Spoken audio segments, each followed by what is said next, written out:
B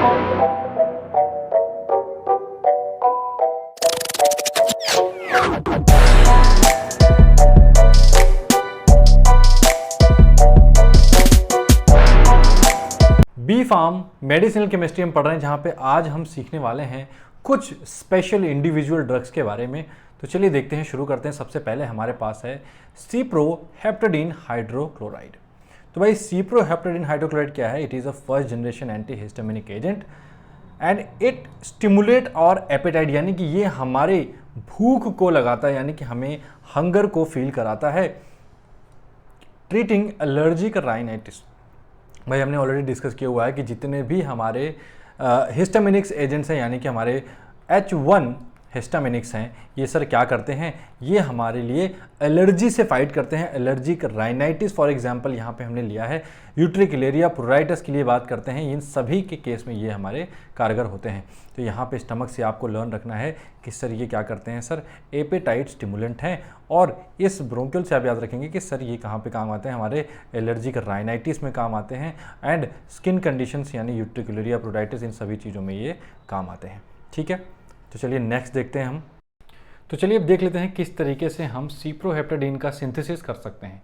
तो सबसे पहले हम स्टार्ट करेंगे बेंजोफ्यूरॉन 1,3 डाइओन से, जिसको हम रिएक्ट कराएंगे 2 फेनिल एसिटिक एसिड से। अब इसको रिएक्ट कराएंगे in by condensation and decarboxylation, we will get a complex.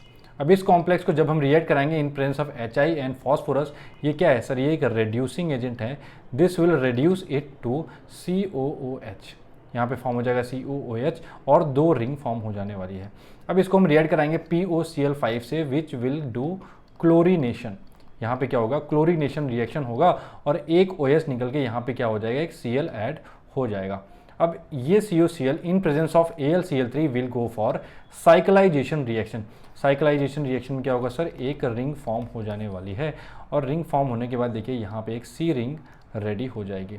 फिर यहाँ पे क्या होगा? एन ब्रोमोसक्सीनामाइड से क्या हो जाएगा? ब्रोमिनेशन होगा वहाँ पे जहाँ पे सबसे ज़्यादा हाइड्रोजन प्रेजेंट है, यहाँ पे हमारा ब्रोमीन ऐड हो जाएगा। Now in presence of NC2H5, C2H5 and C2H5 it will form this compound, ये एक कॉम्प्लेक्स बन जाएगा।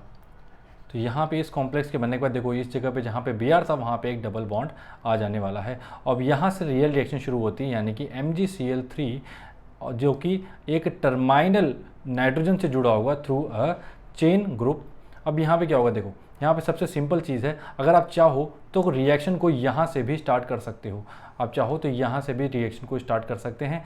यहाँ पे MgCl एक चेन के थ्रू यहाँ पे नाइट्रोजन से जुड़ा होगा, जो कि एक मिथाइल टर्माइनल एटम से जुड़ा होता है।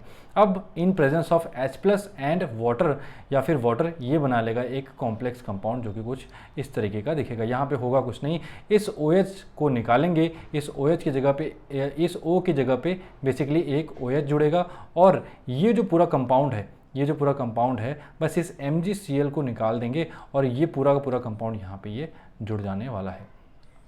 ठीक है, देखिए कुछ इस तरीके से।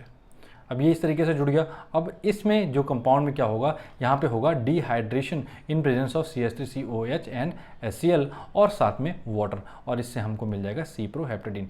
अब देखो ये जो पूरा रिएक्शन है ये 2 स्टेप में होता है। चाहो तो आप इसको यहाँ से स्टार्ट करते हुए पूरा मेंशन कर सकते हो, चाहो तो इसको आप यहाँ से कट करते हुए फर्स्ट स्टेप इस चीज़ को ले सकते हो कि this complex when reacts with Mg group, और यहाँ पे फिर हमको फिर सिप्रोहेप्टेडीन देखने को मिलेगा। तो चलिए अब मैकेनिज्म ऑफ एक्शन डिस्कस कर लेते हैं। भाई मैकेनिज्म किस तरीके से काम करता है? तो cyproheptadine act by competing with free histamine. जो भी फ्री हिस्टामिन्स होती हैं ये उनसे कंपिटिटिवली बाइंड करते हैं और उनको इनहिबिट करते हैं for binding at HA receptor sites. This antagonizes the histamine effect on HA receptors, thus reducing the negative symptoms caused by binding of histamine. HA का मतलब बेसिकली यहाँ पे हिस्टामिन है।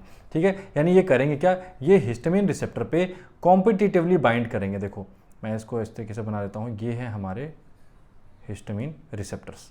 क्या है? हिस्टामिन रिसेप्टर, या मैं इनको HA लिख देता हूँ। अभी क्या करेंगे? ये इस पर कॉम्पिटिटिवली बाइंड करेंगे।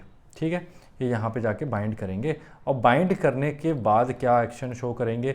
यानी जो भी इनके सिम्टम्स होंगे, जो भी इनके नेगेटिव सिम्टम्स होंगे, अब नेगेटिव सिम्टम्स में कुछ भी आ सकते हैं, फॉर एग्जांपल हमारे ब्रोंको कंस्ट्रिक्शन हो गए, वैसोडाइलेशन हो गया, है ना, वॉमिटिंग हो गई, इन सभी सिस्टम को ये क्या कर देंगे, इन सभी सिस्टम को ये बंद कर देंगे। ठीक है, यानी जब भी ये बाइंड करेंगे तो ये अपोज होगा, और अपोज होगा तो ये जितने भी सिम्टम्स देखने को मिल रहे हैं ये हमको देखने को नहीं मिलेंगे। और ये स्ट्रक्चर है जिसको आपको लर्न कर लेना है, अभी के अभी कॉपी में बना भी लेना है।